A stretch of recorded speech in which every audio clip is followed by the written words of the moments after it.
देखना ये है कि मोबिलवा जो है चीलम के रूप में नहीं बदल जाए, और इसमें व्हाट्सएप का गांजा नहीं आए, उससे बचना है ना।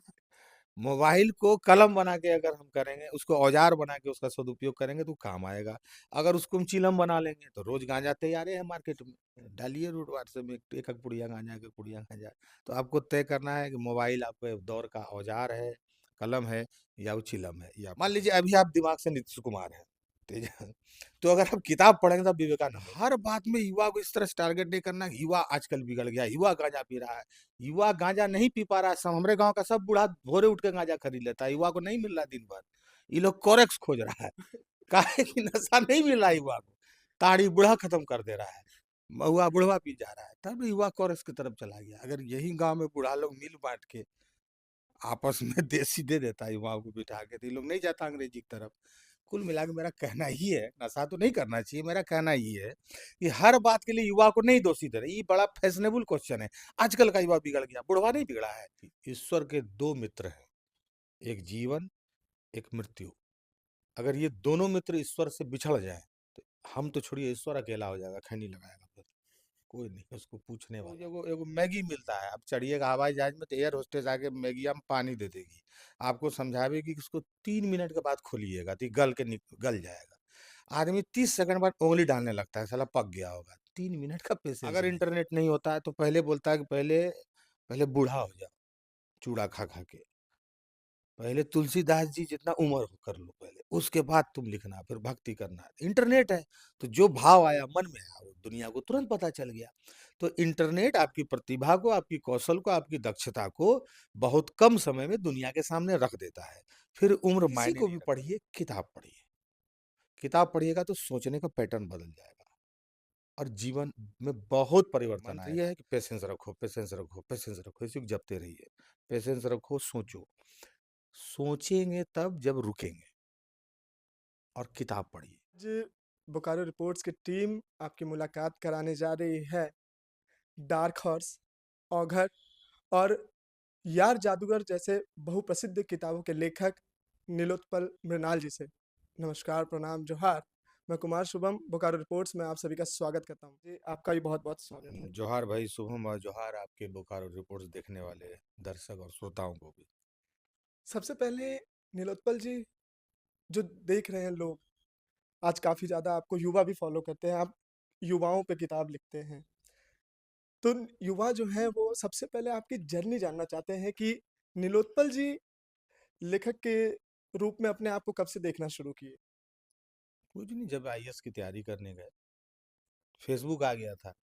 फेसबुक पर लिखते थे हम लोग, को लिखते थे, हम लोग को लगता था आज नहीं लिखेंगे देश कहीं भटक नहीं जाए, तो रोज भोरे उठ के कुछ लिखते थे। बेचैन हो जाते थे, 1 घंटा कोई घटना घट गया और हम नहीं लिखे हैं, तो हमको लगता था देश हमारे इंतजार में बैठा होगा मोबाइल खोल के। तो वहां से लिखने का लत लगा, है ना। फिर लगा कि देश दिशा नहीं पा रहा है मेरे पोस्ट से, जब नहीं लिखते हैं तब भी सवेरा हो रहा है, तब भी शाम हो रहा है। तो फिर कॉपी में लिखने लगे, वहीं से लिखने की लत लगी और डार्क हॉर्स के रूप में पहली किताब लिख दी। अगर डार्क हॉर्स के बारे में बात करी जाए, काफ़ी प्रसिद्ध किताब रही, तो सबसे पहले तो उसकी रचना कैसे हुई? कैसे आपको सोच आया कि डार्क हॉर्स जैसे कोई किताब लिखनी चाहिए मुझे? मैं यूपीएससी के खिलाफ आंदोलन कर रहा था, दिल्ली में अनशन पर बैठा था 9 दिनों के लिए। तो उस अनशन के दौरान भूखे पेट हमारे दिमाग में आया कि ये जो हजारों हजार लड़के यहाँ बैठे हैं, धरना पर बैठते हैं, अब जिंदाबाद मुर्दाबाद चल रहा है, होश में आओ सरकार, यूपीएससी होश में आओ, न्याय करो, हिंदी पट्टी के बच्चों के साथ न्याय करो, ये सब जब नारा लगा रहे थे अनशन पर, तो भूखे पेट मेरे दिमाग में आया कि इन लोगों का कहानी लिखना चाहिए, इन लोगों का संघर्ष लिखना चाहिए, क्योंकि मुख्य धारा तो युवा ही है ना इस देश का। तो अगर आप किसान पर नहीं लिखिएगा, मजदूर पर नहीं लिखिएगा, युवाओं पर नहीं लिखिएगा, स्त्री पर नहीं लिखिएगा, तो लिखने के लिए क्या बचा? खाली प्रेम कहानी से तो चलेगा नहीं समाज। तो इसलिए मुझे लगा कि मैं किताब लिखूं। तो अनशन मेरा टूटा 8 दिन पे। 8 दिन के बाद आंत में दर्द होने लगा, जब तो लगा कि भाई बाब अब तो संगमरमर की मूर्ति ये बनवा के भेजेगा यहाँ से, सब सरकार जो है नहीं है कुछ करने देगा। 8 दिन के बाद जब उठे तो एक आध महीना भागे इधर उधर पुलिस, फिर आंदोलन चलने लगा, और उसके बाद बैठे लिखने। 9 दिनों में उपन्यास फिर लिख दिए। क्रांतिकारी सोच शुरू से ही थी? नहीं, मैं सोचता हूँ, अब आपको तय करना है कि मैं क्रांतिकारी सोच रहा हूँ या क्रांति दालमोट सोच रहा हूँ, है ना। हमारा काम सोचना है, है ना? आप जिसको क्रांतिकारी बोलते हैं, हो सकता है कोई सरकार उसको आतंककारी भी बोल दे। ये देखिए ये सब बदमाशी कर रहा है, राजनीति कर रहा है। राजनीति पर कोई बोलता है तो कई बार समाजे बोल देता है ये बिगड़ गया है, देखिए पॉलिटिक्स पर बात करता है। जाना है सबको बूथ पर, तो यूथ को बूथ पर खर्च कर देगा समाज, लेकिन अपनी सोच राजनीति में उसको देने के लिए रोकेगा, कहेगा ये गलत चीज़ है। इसीलिए राजनीति भी गंदी हो जाती है। इसीलिए राजनीति में वैसे लोग आते हैं जिनको वॉक ओवर मिल जाता है, मैच ही नहीं होता है। वैसे ही अपना स्टंप खुटा विकेट लेके आया, देखा कोई खेलने वाला है ही नहीं, जीत हो गया उसका। हाँ, उसका सामने कोई टीम है ही नहीं है लड़ने वाला। तो इसीलिए मैं सोचता हूँ, अब आपको तय करना है कि मैं जो सोच रहा हूँ वो कितना क्रांतिकारी है, कितना युगांतकारी है, कितना परिवर्तनकारी है, ये आपको सोचना है। यार जादूगर की अगर बात करें तो 2 शब्द दिख रहे हैं इसमें, एक यार और दूसरा जादूगर। तो ये यार जादूगर होते हैं, आपको कैसे महसूस हुआ या आपने कैसे इस किताब की रचना की? नहीं, इस किताब में जीवन मृत्यु की जटिलता पर लिखा गया है। इस किताब में ये बताया गया कि मृत्यु कितना आवश्यक है, और जितना आपको जीवन दिखता है जरूरी कि हम जी रहे हैं, मर जाएंगे तो क्या हो जाएगा, उतना ही आवश्यक मृत्यु है। और ये मैंने इस किताब में बताया है। और एक बात कि ईश्वर के दो मित्र हैं, एक जीवन, एक मृत्यु। अगर ये दोनों मित्र ईश्वर से बिछड़ जाएं तो हम तो छोड़िए, ईश्वर अकेला हो जाएगा, खैनी लगाएगा, फिर कोई नहीं उसको पूछने वाला। ईश्वर भी इसलिए लोगों से घिरा है या आस्था से घिरा है या दुनिया पूजा कर रही है, उसके दो साथी उसकी ताकत हैं, एक जीवन एक मृत्यु। बाकी नौकरी मांगने के लिए कोई खाली भगवान की पूजा नहीं कर रहा है। लोगों को पता है कि जीवन उसके हाथ में है और मौत उसके हाथ में है, ये दोनों उससे बिछड़ जाएगा तो मंदिर में ईश्वर भी अकेला हो जाएगा। इसलिए इसका महत्व है, जितना जीवन का महत्व है उतना ही मृत्यु का महत्व है। अगर हम आज की एरा की बात करें, आज एक डिजिटल बूम है कहीं न कहीं पूरे जगत में। तो क्या ये आपके लिए बोon है या कर्स है? नहीं, ये हमारे लिए एक स्वर्णिम अवसर है। अगर हमारे दौर में डिजिटल नहीं होता तो हम अभी बैठ के आपसे बात नहीं कर पाते। कौन हमको फिर एक पता चलता सिगार लिया हुआ कोई संपादक बैठा हुआ है, कह रहा है मैं तो सफेद बाल वालों के विचार को मानता हूँ, विचार पके होने चाहिए। कैसे पका हुआ सर चेक करते हैं? बाल पका होना चाहिए सर, माथा का नहीं छाती का भी, तब मैं मानता हूँ कि वो विचारवान है ना। लेकिन इंटरनेट है, इंटरनेट है तो अमन अक्षर के उम्र का मान लीजिए वो 28 वर्ष में 30 वर्ष में कोई आदमी राम पे कविता लिख दिया। अगर इंटरनेट नहीं होता है तो पहले बोलता है कि पहले पहले बूढ़ा हो जाओ चूड़ा खा खा के, पहले तुलसीदास जी जितना उम्र हो कर लो पहले, उसके बाद तुम लिखना, फिर भक्ति करना। इंटरनेट है तो जो भाव आया मन में आया वो दुनिया को तुरंत पता चल गया। तो इंटरनेट आपकी प्रतिभा को, आपकी कौशल को, आपकी दक्षता को बहुत कम समय में दुनिया के सामने रख देता है। फिर उम्र मायने नहीं रखती है। छोटे छोटे बच्चे नृत्य कर रहे हैं, कमाल कर रहे हैं, डांस से अचंभित कर रहे हैं, खेल खेलने से अचंभित कर रहे हैं, अलग अलग टैलेंट से अचंभित कर रहे हैं। ये सब डिजिटल के कारण हुआ। इसीलिए मोबाइल को लेकर इतना दुराग्रह नहीं रखना है। देखना ये है कि मोबिलोबा जो है चीलम के रूप में नहीं बदल जाए, और इसमें व्हाट्सएप का गांजा नहीं आए, उससे बचना है ना। मोबाइल को कलम बना के अगर हम करेंगे, उसको औजार बना के उसका सदुपयोग करेंगे तो काम आएगा। अगर उसको हम चीलम बना लेंगे तो रोज गांजा तैयार है मार्केट में, डालिए रोड व्हाट्सएप में एक एक पुड़िया गांजा, एक एक पुड़िया गांजा। तो आपको तय करना है कि मोबाइल आपके दौर का औजार है, कलम है, या वो चिलम है, ये आपको तय करना है। माना जाता है कि लेखकों में काफ़ी पेशेंस होता है, लिखने में काफ़ी पेशेंस चाहिए। और इसी से रिलेटेड मैं एक सवाल या संदेश मानिए जो हमारी युवा पीढ़ी देख रही हो उसके लिए माँगना चाहूँगा आपसे। कहीं न कहीं आज वो पेशेंस युवा पीढ़ी में से खत्म हो गया। उनको क्विक रिजल्ट्स चाहिए। उनके मन में प्रश्न आया, तुरंत गूगल किया। लेकिन हर चीज़ गूगल पे नहीं मिलता। हर चीज़ आपको क्विक रिजल्ट नहीं मिलता। तो कहीं न कहीं ये पीढ़ी भटक रही है। उन लोगों के लिए कोई संदेश? एक तो हम लोग ये भूल जाएं, हर चीज का ठिकरा युवा पर नहीं फोड़ना है। आप भी तो युवा हैं, आप कितना समझदारी की बात कर रहे हैं, आप इस देश के युवा नहीं है, है ना? आप खाली माइक लेने के कारण तो आप नहीं हो गए चाचा कि आप बलराम चाचा हैं। आप भी तो युवा है, आपका भी फ्रेंच का दाढ़ी है, नौजवान है, अभी बियाह भी नहीं हुआ होगा। तो आप जब युवा हो गए, इतना बढ़िया बात पूछ रहे हैं और समझ रहे हैं, तो आपके ऐसा भी लाखों करोड़ों युवा होगा। तो हर बात में युवा को इस तरह से टारगेट नहीं करना कि युवा आजकल बिगड़ गया, युवा गांजा पी रहा है।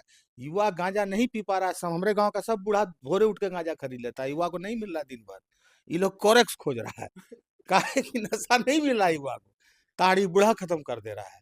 महुआ बुढ़वा पी जा रहा है, तब युवा कोरस की तरफ चला गया। अगर यही गांव में बूढ़ा लोग मिल बांट के आपस में देसी दे देता है युवाओं को बिठा के, तो ये लोग नहीं जाता अंग्रेजी की तरफ। कुल मिला के मेरा कहना ही है, नशा तो नहीं करना चाहिए, मेरा कहना ही है कि हर बात के लिए युवा को नहीं दोषी दे रहे। ये बड़ा फैशनेबल क्वेश्चन है। आजकल का युवा बिगड़ गया, बुढ़वा नहीं बिगड़ा है। रात भर फेसबुक पर रही है, एक से एक बुढ़वा घूम रहा है चितर के एकदम रात को। 3-3 बजे बोरे नाती पोता बोल रहा, दादा सूझ जाइए, आपका ब्लड प्रेशर लो रहता है। नहीं हट जा, मोबाइल दो, चार्ज में लगा। रतिया को पलक लेके घूमता है कमरवा में। तो ये इस दौर का समस्या है कि पेशेंस नहीं है ना? पेशेंस नहीं होना इस दौर में, क्योंकि 2 मिनट्स नूडल्स यहाँ देखते हैं, वो एगो मैगी मिलता है, आप चढ़िएगा हवाई जहाज में तो एयर होस्टेस आके मैगिया में पानी दे देगी, आपको समझावेगी कि उसको 3 मिनट के बाद खोलिएगा तो ये गल जाएगा। आदमी 30 सेकंड बाद उंगली डालने लगता है, साला पक गया होगा। 3 मिनट का पेशेंस नहीं है। गुपचुप खाते हैं तो 1 मिनट के बाद लगता है गुपचुप ठेला उलट दें, आपको लेट हो जाता है 1 मिनट की, हमको देने में लेट कर रहा है ना? तो ये पेशेंस जो है खोना, ये हमारे समय के कारण है। हम इंटरनेट का रथ पर बैठे हुए हैं, तो एको मिनट रुका रुकी में, अभी एगो हम इंटरनेट एगो देख रहे रील, उसमें एगो लिट्टी दुकान वाला को मार रहा है एगो ग्राहक, काहे कि उसको 20 मिनट खड़ा रख दिया। और जबकि वो बोल रहा है हम गरम लिट्टी खाएंगे। नीलोत्पल भी जी भी तो अभी युवा ही हैं। वही तो कह रहे तो हैं। हमको आप कितना कैसे काम करते हैं हमको अपने? कितना पेशेंस है कि हम एक ही तरह का बात बोल रहे हैं 20 साल से, एक ही तरह का चूंकि क्वेश्चन आता है, एक ही कविता सुनाना पड़ता है, नया लिखने को नहीं देता है आदमी, कहता है रील बनाने वाले लड़के सुना। कितना पेशेंस है युवा होने के बाद। तो पेशेंस से रहना है, धैर्य से रहना है। कोई इस मंत्र है आपका? हाँ, मंत्र ये है कि पेशेंस रखो, पेशेंस रखो, पेशेंस रखो, इसी को जपते रहिए। पेशेंस रखो, सोचो, सोचेंगे तब जब रुकेंगे। और किताब पढ़िए। किताब पढ़ने में आप चाह के भी हड़बड़ी नहीं कर सकते हैं, उसको आपको लाइन पढ़ना होगा, है ना? तो किताब पढ़िए तो सोचने का आदत लगने लगेगा, और लिखिए, एक पन्ना लिखिए लेकिन रोज लिखिए। आप देखिए आपका जीवन बदल जाएगा। कोई संदेश जो जनता देख अरे रही हो? बाप रे, इस उम्र में अगर हम संदेश देने लगेंगे, इसी को कहता है पेशेंस नहीं होना। अभी मेरा उम्र है संदेश देने लायक। बिल्कुल, आप कहीं न कहीं उस ओहदे पे हैं जो एक कोई ओहदा लोग पे नहीं आपको है। देखते हैं, आप ओहदा सोचते हैं। पर है जिसको वेतन मिल रहा है, बोकारो जिला प्रशासन से आप पूछिए। हम लोग खुला आदमी हैं, घूम रहे हैं, है ना? हम लोग किसी ओहदे पे नहीं है। हम लोग जो है निशाने पर हैं, और निशाना लगाने वाले भी हैं। तो हम लोग लिख रहे हैं समाज पे, दुनिया पे। हम लोग को सुनिए, प्रोत्साहन दीजिए, स्नेह दीजिए, कुछ सिखाइए, और अवसर दीजिए कि हम कुछ अपनी बात कह सकें। यही सबसे बड़ी बात है। बाकी युवा के लिए एक बात, ये संदेश नहीं है, बड़ा भाई होने के नाते जो छोटे हैं उनको बोल रहा हूँ, और जो बड़े हैं उनको प्रणाम करता हूँ। आप अपने मन से कुछ भी कीजिए भैया, सब ध्यान नहीं देना है हम पर। छोटे जो हैं वो किताब पढ़ें। इसलिए नहीं कि हम लेखक हैं, क्योंकि हमरा तो 4 किताब है, उसके बाद क्या बचेगा? उसके बाद ऐसा नहीं है हमको पढ़ना है। किसी को भी पढ़िए, किताब पढ़िए। किताब पढ़िएगा तो सोचने का पैटर्न बदल जाएगा, और जीवन में बहुत परिवर्तन दिमाग आएगा। से मान लीजिए कोई तेज आदमी का नाम किसका ले लें? मान लीजिए अभी आप दिमाग से नीतीश कुमार हैं, तेज तो अगर आप किताब पढ़ेंगे तो आप विवेकानंद हो जाएँगे। समझ रहे हैं ना? तो किताब पढ़िए। रिपोर्ट्स की टीम ने अभी आपको मिलाया बहुप्रसिद्ध लेखक नीलोत्पल मृणाल जी से। इसी प्रकार से बोकारो रिपोर्ट्स की टीम आपको आसपास की खबरों को दिखाते रहेगी। देखने के लिए जुड़े रहें बोकारो रिपोर्ट्स के साथ। धन्यवाद।